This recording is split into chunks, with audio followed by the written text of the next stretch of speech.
Now we know how to implement a secure API that requires clients to provide username and password to authenticate all requests. But this can be troublesome sometimes. You do not want the clients to manage passwords and have to send them back and forth all the time. So here we're going to look at a small improvement. Let's switch to version 0.6 of our Orders API.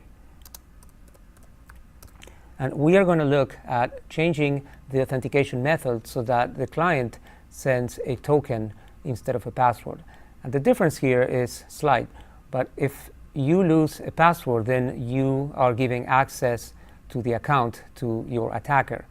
If you lose a token, token does not give access to the account. It only gives access to the API. So your account could have other services. It could be used to access a web interface, and all of that will be protected if all you lose is a token. So what we're going to do here is generate tokens that have expiration, and during the duration of the token, you will be able to have clients authenticate just with the token. So let's see how that works.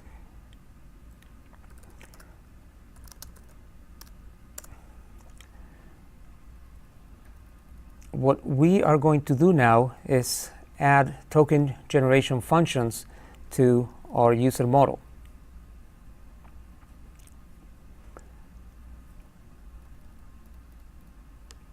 So we have the set password and verify password. These remain from our previous version.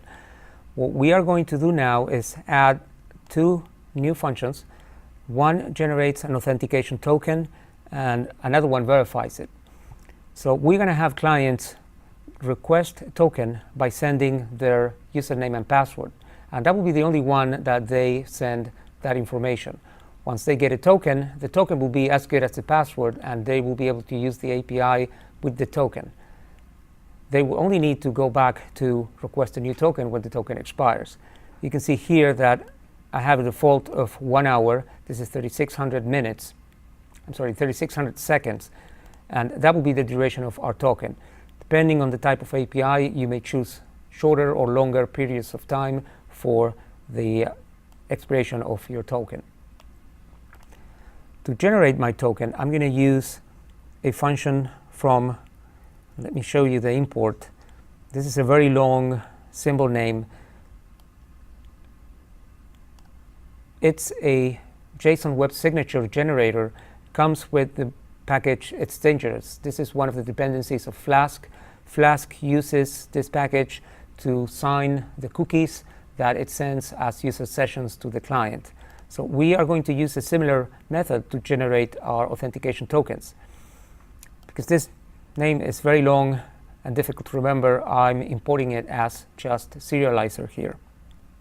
So now let's see how the serializer is used. So here you can see in the token generation function that I create a serializer instance and I pass an encryption key. Here I decided to use the key that I have configured for my application. This is the secret key that is also used for encryption key for the cookies, the secure cookies. I'm passing the expires in, which by default is 3,600 seconds, as I said before. Once I have a serializer object created, I give it a dictionary with data. And what the serializer will do is will encrypt this data securely and return the encrypted version. The only way that this can be decrypted is if you know your secret key. So it's very, very important that you keep your secret keys secret. Note that to be compatible with Python 3, I do the proper decoding here and handling of Unicode. So we have a token now, and the second function will be the one that will decrypt it and provide the information that's stored in it.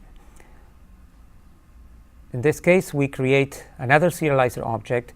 We don't have to provide an expiration time because we're not going to generate tokens now.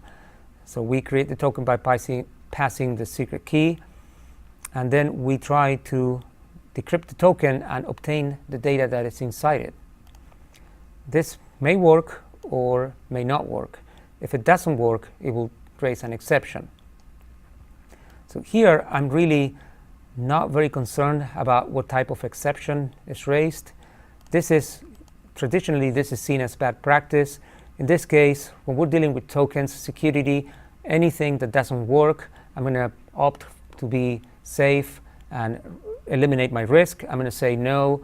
So I'm here doing a global exception catcher, and anything that doesn't work, that's unexpected, I'm going to make it say that this token is invalid.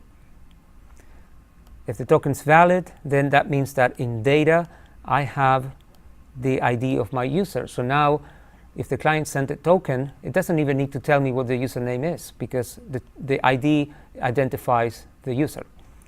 So now that I have the ID for the user, I can query my database, get the user, and this token verification function will return the user that is the owner of that token. Now, we have a problem. If you remember, in the previous version, we had a before request, and we used that so that we can apply the same authentication method to all our routes. Now we have a problem because we have one new route, and that is the route that you can see right here. This is the route that returns a new token.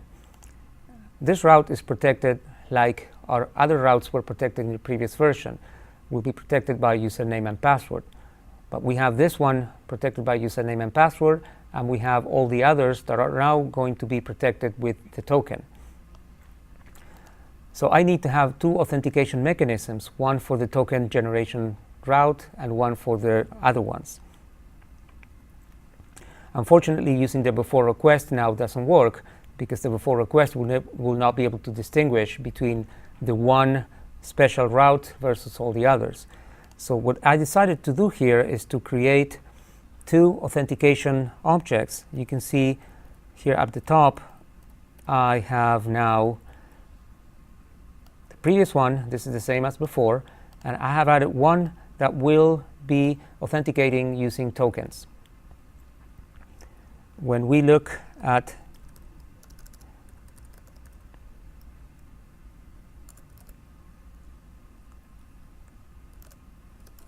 when we look at the verify password function for the new HTTP auth instance, you can see that here I replaced the mechanism to verify using my verify auth token.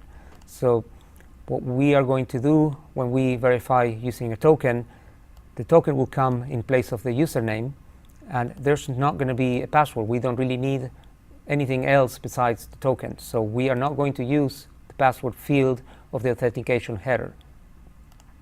So we get a token, and we can right there verify it.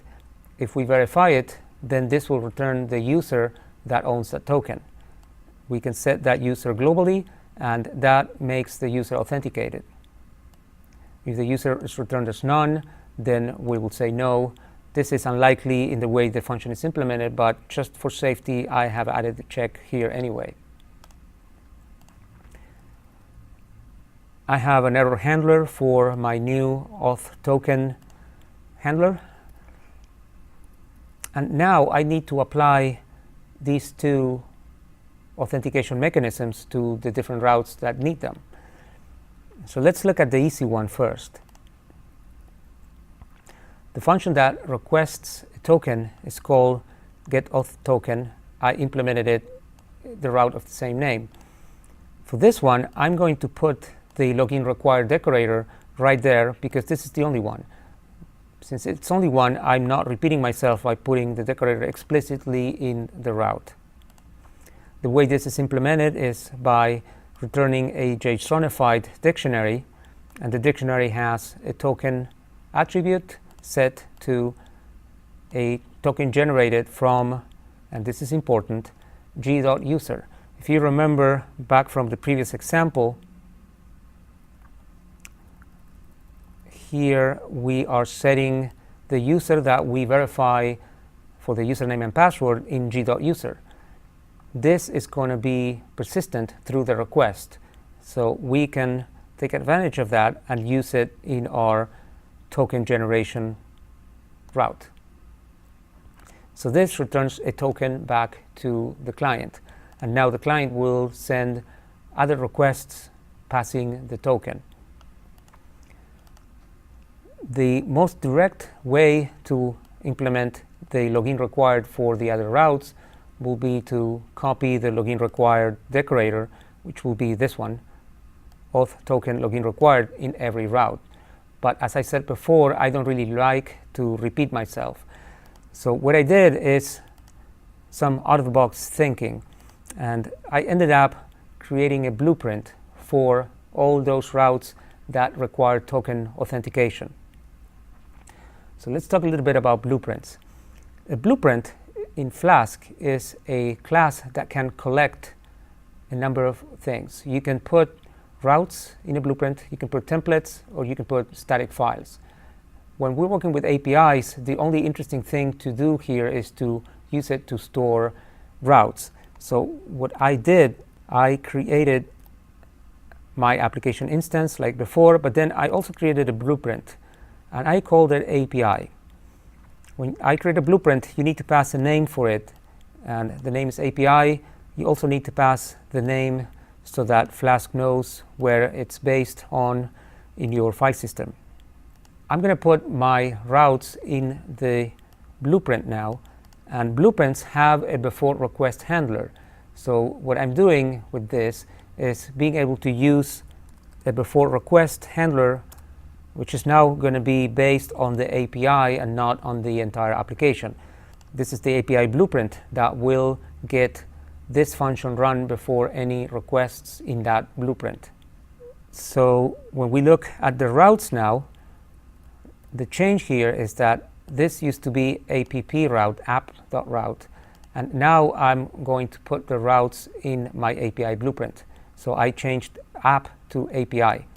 So all these are in a blueprint, and to make them available to the application at the very end, I need to register the blueprint, and this looks at the contents of the blueprint and applies all its content into the application.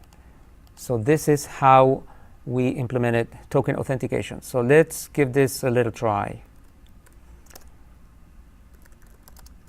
I'm going to go ahead and start the application. Open second terminal, and I'm going to try to connect to this API as I did before. So let's try John Cat, and let's get our customers. So this now does not work. This used to work in the previous version, but now we don't allow username and password to be used to authenticate. So let's go get a token. The route that gets a token is get auth token. I need to pass my credentials. In this case, this is the only case where I need to pass credentials. And this is going to return a token. You can see here, here's my token. This is an encrypted version that contains the user ID of John. So now, when I need to get customers, I can change the authentication information that I send and pass a token. And I'm going to add a colon here because I need to send the password. The authentication, or better said, authorization header in HTTP requires that you send the username and the password. So I'm going to put a colon to indicate that I'm sending an empty password here. And now I get my response. If I tamper with this, let's say I go to the middle of this long string and remove a character. If I try it again, now this token is invalid, it cannot be decrypted, and I'm kicked out. So this ends the topic of authentication. And I wanted to mention something very important, because we're sending sensitive information in the requests. It's very important that when you deploy your project, your API is deployed, that you use secure HTTP for your server. If you don't use secure HTTP and you do it the way we're doing these examples where we just send the data unencrypted, then all requests will be transferred over the network in clear text. So your tokens or passwords will be able to be captured by attackers. So it's very important that for a deployed product, you run your project under secure HTTP and you require clients to use HTTPS to access the API.